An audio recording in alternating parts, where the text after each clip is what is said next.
दोस्तों सबसे पहले हमारे इस वीडियो को लाइक जरूर करें। दोस्तों लाइक का बटन या थम्स अप का बटन एक बार जरूर दबाएं। किस पार्टी को कितनी सीटें मिल रही है? जैसलमेर से लेकर बाड़मेर और जालोर से लेकर सिरोही, जयपुर से लेकर हनुमानगढ़ और गंगानगर से लेकर बूंदी, प्रतापगढ़ तक एक एक क्षेत्र की बात करेंगे, एक एक जगह की बात करेंगे कि क्या कुछ माहौल है और कौन सी पार्टी को कितनी सीटें मिलने की प्रबल संभावना है। तो दोस्तों बिना समय गवाए जानते ओपिनियन पोल और वीडियो के बीच में देखने को मिलेगी एक बड़ी यहाँ पर आपके सामने 50,000 की नवी प्रतियोगिता।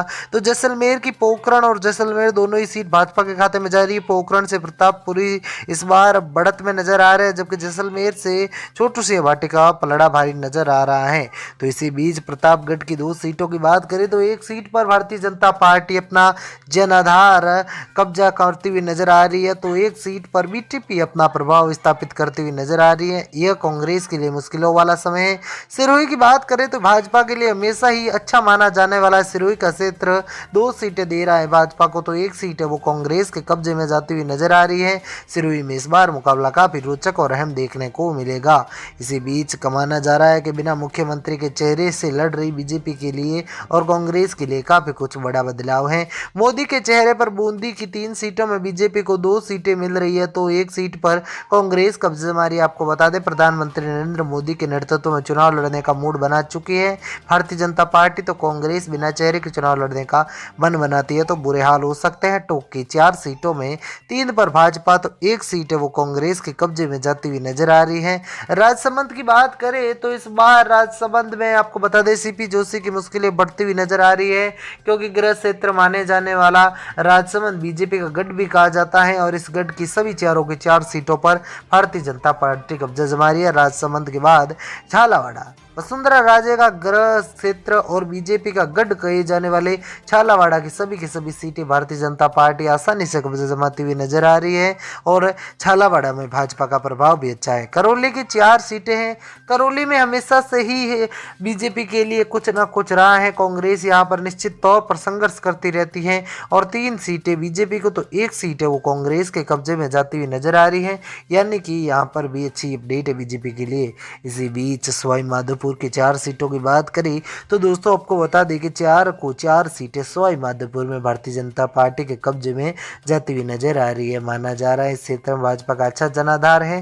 धौलपुर की 4 सीटें जीतकर भारतीय जनता पार्टी कांग्रेस की मुश्किलें यहां से बढ़ती हुई निश्चित तौर पर नजर आ रही है। तो वहीं दोस्तों आपको बता दें कि धौलपुर में भी बीजेपी का हमेशा प्रभाव रहता है। वसुंधरा राजे पूर्वोत्तर राजस्थान में एक अच्छा जनाधार माना जाता है और पूर्वोत्तर के 12 की बात करें तो चारों ही सीटों में 2 पर भाजपा और 2 सीटों पर कांग्रेस कब्जे जमाती हुई नजर आ रही है। पूर्वोत्तर में भाजपा के लिए एक अच्छी और एक बड़ी अपडेट है वो देखने को मिल रही है। तो इसी बीच डूंगरपुर की बात करें तो दोस्तों आपको बता दें 4 सीटों वाले डूंगरपुर में 3 सीटों पर भारतीय जनता पार्टी और एक सीट पर है वो यहाँ पर कांग्रेस कब्जे जमाती हुई नजर आ रही है। डूंगरपुर में भाजपा के लिए एक अच्छा जनाधार देखने को मिल रहा है। आपको बता दें कि डूंगरपुर को लेकर बीजेपी में हमेशा ही अति उत्साह देखने को मिल रहा है और इस अति उत्साह का वहाँ पे अच्छा फायदा उठाती हुई नजर आ रही है भारतीय जनता पार्टी। कांग्रेस के लिए यहाँ पर संघर्ष में स्थिति नजर आ रही है। तो बांसवाड़ा की बात करें तो दोस्तों आपको बता दें कि बांसवाड़ा में यहाँ पर मुश्किलें हैं वो बढ़ती हुई नजर आ रही हैं। इसी बीच अगर आगे बढ़े तो आपको बता दें कि आगे बांसवाड़ा की 5 में से 3 सीटें भाजपा और 2 सीटों पर बीटीपी बाजी मार रही है। चित्तौड़गढ़ हमेशा से ही भाजपा के लिए अच्छा माना जाता है और चित्तौड़गढ़ की 4 सीटों पर भाजपा तो एक सीट पर वो कांग्रेस कब्जा जमाती हुई नजर आ रही है। आपको बता दें चित्तौड़गढ़ में भाजपा एक अच्छा परफॉर्मेंस देती हुई नजर आ रही है। दौसा की बात करें तो दोस्तों आपको बता दें दौसा करोड़ी लाल मीणा के बीजेपी में आने से बीजेपी के लिए एक अच्छा जनाधार बनता हुआ नजर आ रहा है। दौसा में 5 में से 3 सीटें कांग्रेस के खाते में और सचिन पायलट का रुख क्या होगा इस पर भी दौसा की नजर है। तो जालोर सिरोही का जो क्षेत्र है वो भाजपा का हमेशा से गढ़ रहा है और 5 की 5 सीटों पर जीतकर भारतीय जनता पार्टी भारी भरकम बढ़त लेती हुई नजर आ रही है। जालोर सिरोही में हनुमानगढ़ की बात करें तो 3 सीटों पर भाजपा और एक सीट पर कांग्रेस कब्जा जमा रही है। हनुमानगढ़ में आम आदमी पार्टी भी एक सीट जीत रही है। आपको बता दें हनुमानगढ़ में आम आदमी पार्टी में अपना जनाधार बनाने की कोशिश में लगी हुई है। इसी बीच चूरू की बात करें तो चूरू की शाहदुल शहर से लगाकर अनूपपुर सीटें जिस पर भारतीय जनता पार्टी पार्टी अच्छा प्रभाव दे रही है, अच्छा परफॉर्मेंस दे रही है। 5 सीटों पर तो एक सीट कांग्रेस के कब्जे में जा रही है। इसी बीच चूरू के बाद कोटा की बात करें तो कोटा बीजेपी के लिए एक गढ़ माना जाने वाला है, क्योंकि कोटा की सभी 6 की 6 सीटों पर भारतीय जनता पार्टी कब्जा जमा रही है। कोटा को देखते हुए माना जा रहा है कि काफ़ी कुछ बड़े बदलाव भारतीय जनता पार्टी के लिए होते हुए नजर आ रहे हैं। पाली हमेशा से ही भाजपा का गढ़ रहा है। बीजेपियों के लिए एक अहम क्षेत्र माने जाने वाली पाली की 6 की 6 सीटें भारतीय जनता पार्टी के खाते में जा रही है। आपको बता दें, पाली को लेकर बीजेपी हमेशा ही श्योर रहती है। गंगानगर की बात करें तो 6 सीटों में से 3 सीटों पर भाजपा, 1 पर कांग्रेस और 2 सीटें गंगानगर में आम आदमी पार्टी। उत्तरी राजस्थान में आम आदमी पार्टी का एक अच्छा जनाधार माना जा रहा है कि यहाँ पर अच्छा परफॉर्मेंस दे रही है। तो भरतपुर के साथ वैसे 5 सीटों पर भाजपा और 2 सीटों पर है वो कांग्रेस बाजी मारती हुई नजर आ रही है। भरतपुर में भाजपा का एक अच्छा और एक बेहतरीन परफॉर्मेंस देखने को मिल रहा है और इसी के चलते भरतपुर में भारतीय जनता पार्टी बढ़त में है। भीलवाड़ा की बात करें तो दोस्तों आपको बता दें कि 7 सीटों वाले भीलवाड़ा में बीजेपी के लिए एक अच्छी खुशखबरी सामने आ रही है। सभी 7 की 7 सीटों पर भारतीय जनता पार्टी कब्जा जमाती हुई नजर आ रही है और भीलवाड़ा में भाजपा का एक अच्छा परफॉर्मेंस भी देखने को मिल रहा है। इसी बीच दोस्तों आप सभी से निवेदन रहेगा कि वीडियो को लाइक और शेयर जरूर कीजिए। वहीं दोस्तों पश्चिमी राजस्थान के अहम क्षेत्र बाड़मेर की 5 सीटों पर भाजपा, 1 पर कांग्रेस और 1 सीट है वो राष्ट्रीय लोकतांत्रिक पार्टी पश्चिमी राजस्थान से आरएलपी जीत रही है। तो बीकानेर की 7 सीटों में भी 5 सीटों पर भाजपा, 1 पर कांग्रेस और 1 सीट पर राष्ट्रीय लोकतांत्रिक पार्टी बाजी मारती हुई नजर आ रही है। इसी बीच दोस्तों आपको बता दें कि झुंझुनू की 7 सीटें हैं, 6 पर भाजपा और 1 सीट पर कांग्रेस बाजी मार रही है। आपको बता दें कि बीकानेर झुंझुनू के क्षेत्र में बीजेपी एक अच्छा परफॉर्मेंस और एक अच्छी यहाँ पर वो जो अपडेट है वो देखने को मिल रही है झुंझुनू से। तो इसी बीच अजमेर की 8 में से 7 सीटों पर भारतीय जनता पार्टी कब्जा जमाकर एक बहुत बड़ा उलटफेर करती हुई नजर आ रही है और इसी बीच कांग्रेस के खाते में 1 सीट जा रही है। आपको बता दें अजमेर तक के ओपिनियन पोल के बाद भारतीय जनता पार्टी बहुमत का आंकड़ा हासिल करती हुई नजर आ रही है।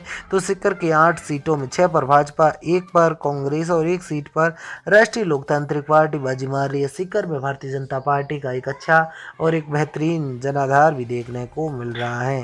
इसी बीच उदयपुर की 8 सीटें जिनमें 6 पर भाजपा, 1 पर कांग्रेस और 1 ही सीट पर अन्य बाजी मार रहे हैं और इसी के चलते उदयपुर में भी भाजपा का अच्छा प्रभाव है।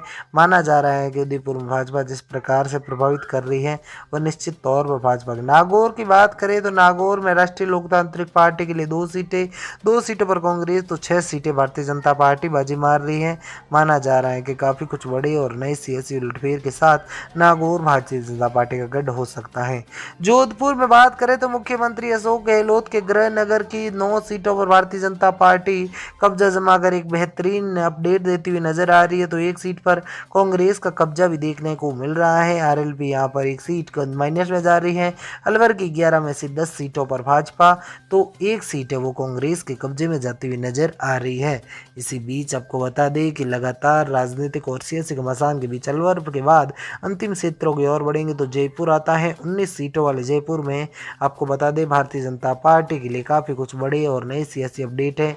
17 सीटें यहाँ पर जयपुर में भारतीय जनता पार्टी अपना कब्जा जमा रही है। तो ये 2 सीटों पर कांग्रेस आपको जीत रही है। इस प्रकार से 159 सीटों के साथ भयंकर जीत नजर आ रही है भारतीय जनता पार्टी की।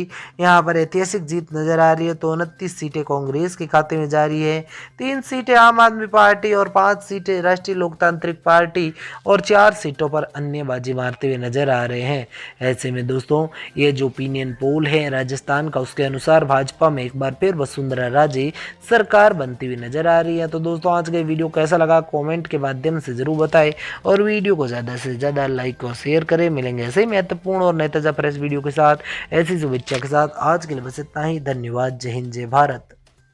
दोस्तों सबसे पहले हमारे इस वीडियो को लाइक जरूर करें। दोस्तों लाइक का बटन या थम्स अप का बटन एक बार जरूर दबाएं। किस पार्टी को कितनी सीटें मिल रही है, जैसलमेर से लेकर बाड़मेर और जालोर से लेकर सिरोही, जयपुर से लेकर हनुमानगढ़ और गंगानगर से लेकर बूंदी प्रतापगढ़ तक एक एक क्षेत्र की बात करेंगे, एक एक जगह की बात करेंगे कि क्या कुछ माहौल है और कौन सी पार्टी को कितनी सीटें मिलने की प्रबल संभावना है। तो दोस्तों बिना समय गवाए जानते ओपिनियन पोल और वीडियो के बीच में देखने को मिलेगी। एक बड़ी यहाँ पर आपके सामने 50,000 की नवी प्रतियोगिता।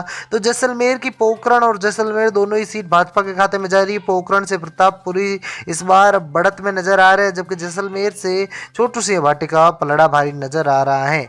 तो इसी बीच प्रतापगढ़ की 2 सीटों की बात करें तो एक सीट पर भारतीय जनता पार्टी अपना जनाधार कब्जा करती हुई नजर आ रही है, तो एक सीट पर बीटीपी अपना प्रभाव स्थापित करती हुई नजर आ रही है। यह कांग्रेस के लिए मुश्किलों वाला समय है।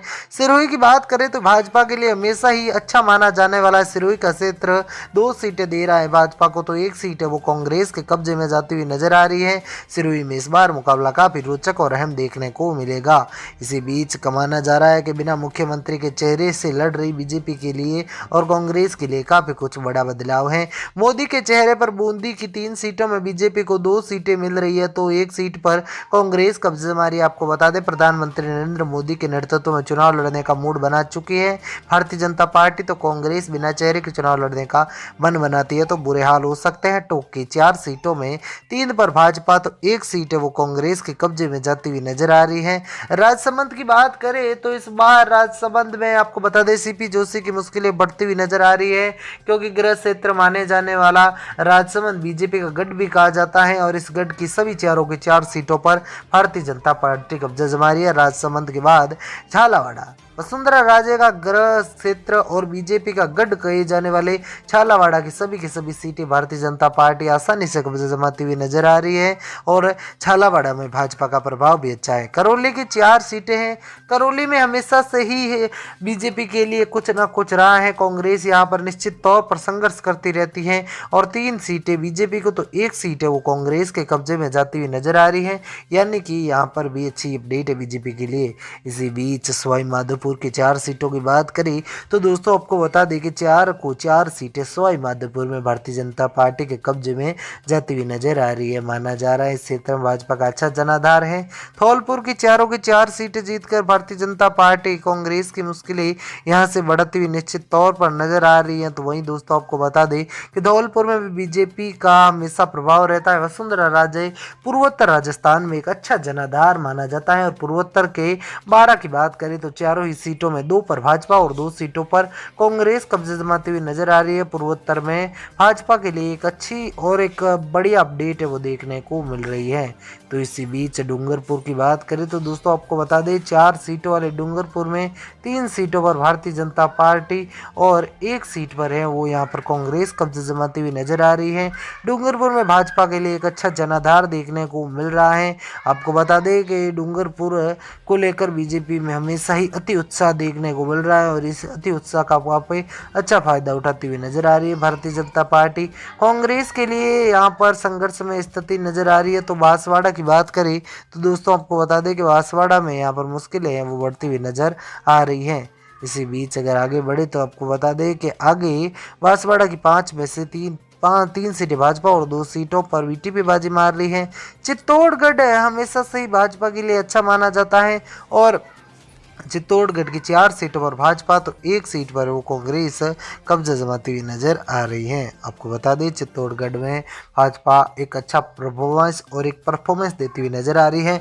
दौसा की बात करें तो दोस्तों आपको बता दें दौसा करोड़ीलाल मीणा के बीजेपी में आने से बीजेपी के लिए एक अच्छा जनाधार बनता हुआ नजर आ रहा है। दौसा में 5 में से 3 सीटें कांग्रेस के खाते में और सचिन पायलट का रुख क्या होगा इस पर भी दौसा की नजर है। तो जालोर सिरोही का जो क्षेत्र है वो भाजपा का हमेशा से गढ़ रहा है और 5 की 5 सीटों पर जीतकर भारतीय जनता पार्टी भारी भरकम बढ़त लेती हुई नजर आ रही है। जालोर सिरोही में हनुमानगढ़ की बात करें तो 3 सीटों पर भाजपा और एक सीट पर कांग्रेस कब्जा जमा रही है। हनुमानगढ़ में आम आदमी पार्टी भी एक सीट जीत रही है। आपको बता दें हनुमानगढ़ में आम आदमी पार्टी में अपना जनाधार बनाने की कोशिश में लगी हुई है।